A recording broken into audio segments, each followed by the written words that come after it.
Bismillahirrahmanirrahim. Assalamualaikum warahmatullahi wabarakatuh.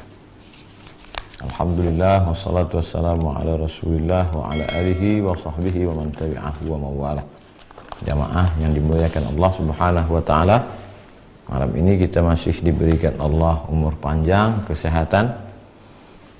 Kemarin kita sudah membaca buku tentang keutamaan malam nisfu Sya'ban. Malam ini kita menjawab pertanyaan-pertanyaan dari beberapa jamaah yang belum sempat terjawab dalam beberapa pertemuan yang lalu. Pertanyaan pertama tentang sikap terhadap wabah penyakit bil khusus yang sedang terjadi, corona sekarang. Apa sikap kita? Bagaimana sikap kita terhadap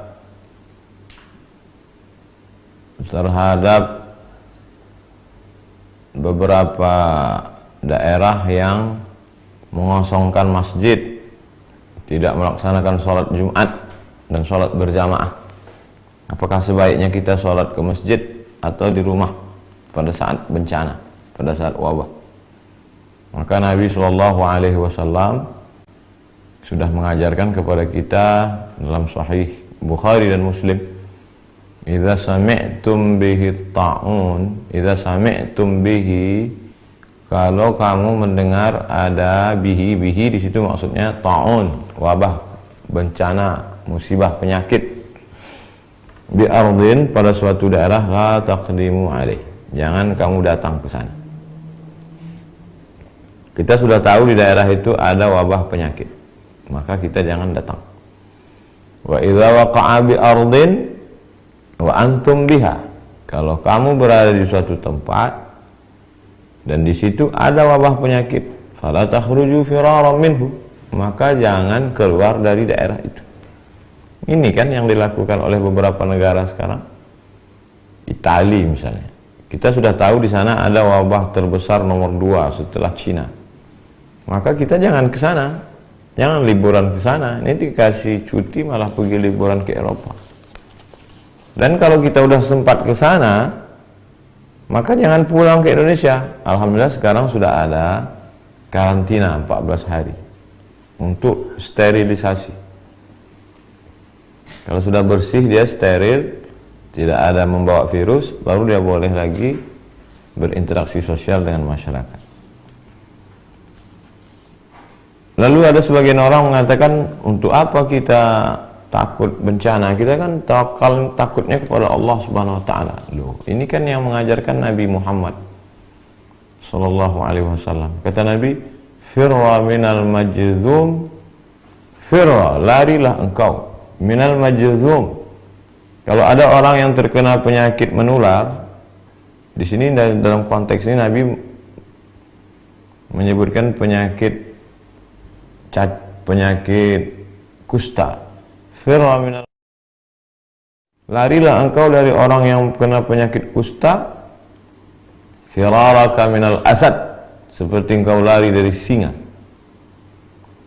Jadi kita lari dari suatu daerah kawasan yang banyak virus itu bukan kita lari dari takdir. Bahkan pada masa Sayyidina Umar bin Khattab ada suatu lembah, di situ banyak wabah, hama, virus. Kemudian kata Umar bin Khattab, mari kita pindah ke tempat yang tidak ada manusia di situ, yang bersih, steril. Loh, kalau begitu kita lari dari takdir, kita pindah dari takdir yang buruk ke takdir yang baik. Nah, jadi bukan berarti ketika ada orang terkontaminasi bakteri lalu saya tidak takut pada bakteri, hanya takut pada Allah. Itu tidak betul. Kita sudah meninggalkan sunnah Rasulullah SAW. Bagaimana kalau ada orang yang jelas-jelas tertular, kena virus, lalu dia ingin bersalaman dengan kita? Zaman Nabi pernah itu. Ada orang yang sudah terkena penyakit kusta menular. Kata Nabi, inna qad bay'anaka farji', kami sudah membaiat engkau, sudah berbaiat. Farji, mestinya berbaiat itu salaman, tapi kata Nabi karena dia kena penyakit menular, inna qad bay'anaka, sudah farji, pulanglah. Tidak perlu bersalaman. Jadi yang kita lakukan hari ini, tidak berinteraksi sosial dengan orang yang dikhawatirkan menularkan virus, tidak bersalaman, bukan meninggalkan sunnah, justru sedang melaksanakan sunnah. Apakah wabah ini hanya baru sekarang terjadi?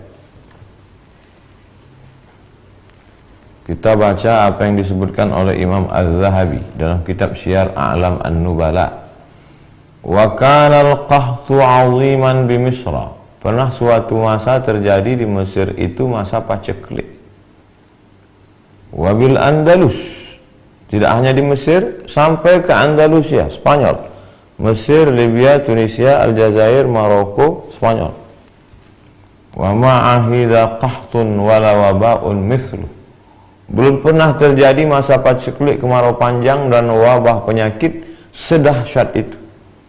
Di Cordoba, di Spanyol, di Andalusia. Hatta baqiyatul masajidu mughlaqah. Sampai masjid-masjid ditutup. Bila musallin, tidak ada orang salat. Masjid tutup, tak ada salat. Sama seperti sekarang. Wa summiya 'amul ju'il akbar. Tahun itu disebut dengan tahun al-ju'il akbar. Tahun kelaparan, wabah penyakit terdahsyat, terbesar dalam sejarah. Begitu kata Imam. Jadi jangan pernah kita merasa memang ini lagi takdir kita. 1820 pernah terjadi. Dulu ada namanya kolera, dulu pernah ada flu burung, dulu pernah ada medco. Dan ini takdir. Makanya di antara rukun iman, antu'mina billah wa malaikatihi wa kutubihi wa rusulihi wal yawmil akhir wa biqadri khairihi wa syarrihi. Oleh sebab itu bagaimana sikap kita? Ati'ullah, ta'at kepada Allah, wa ati'ur rasul, ta'at kepada Rasulullah SAW, wa ulil amri ulama.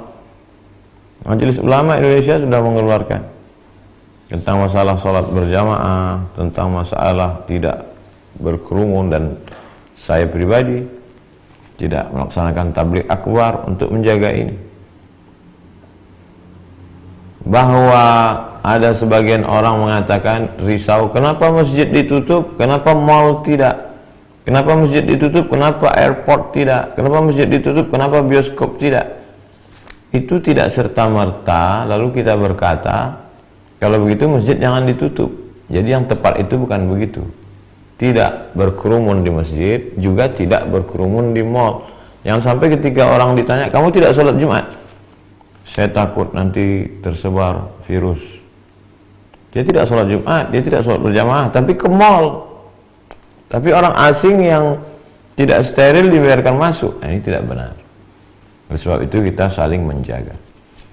Saya percaya kepada Majelis Ulama Indonesia dan khusus Mesir, karena saya alumni Al-Azhar, ikut Hay'atu Kibar Ulama Al-Azhar. Saya sebagai orang yang awam, tidak berilmu, ikut ulama-ulama guru-guru kami di Azhar yang sudah mengeluarkan keputusan pada tanggal 15 Maret 2020 tentang gugurnya sholat Jumat dan sholat fardu.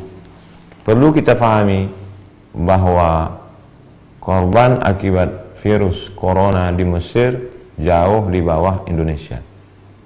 Coba lihat pengumuman, paling tinggi di atas Cina, setelah itu Italia, setelah itu Iran, kita, Mesir jauh di bawah. Oleh sebab itu Mesir saja langkahnya begitu, apalagi kita. Wallahu a'lam bishawab.